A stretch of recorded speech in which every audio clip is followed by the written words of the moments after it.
Surfers are out early most mornings to catch the waves at Huntington Beach, about an hour south of Los Angeles. They call this area Surf City.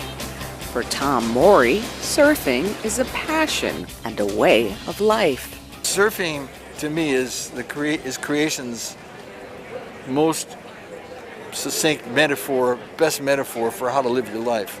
Surf your life. Once a year, the surfers meet to talk about their love of the ocean at a worship service called Blessing of the Waves. The service is open to people of all beliefs. A Muslim leads an Islamic prayer.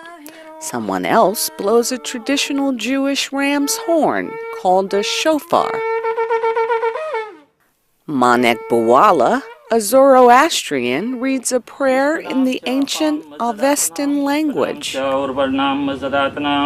So we have actually prayers for all the major elements of nature, including the water. A group of immigrants from the nation of Tonga sang. 2 Roman Catholic clergymen also were there. After the service, 87-year-old Christian Monder went surfing.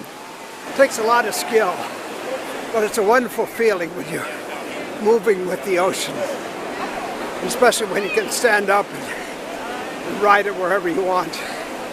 But just to be in the water is such an invigorating experience, and it's great to be back all wet again. There is much to be thankful for, says Dean Torrance. He was part of the 1960s singing group Jan and Dean.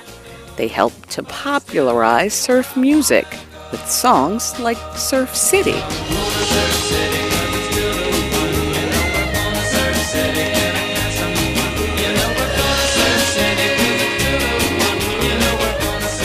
The sand, the ocean, the blue sky, the weather.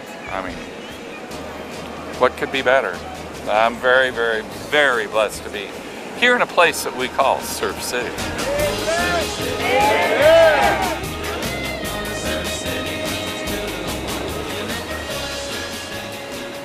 I'm June Sims.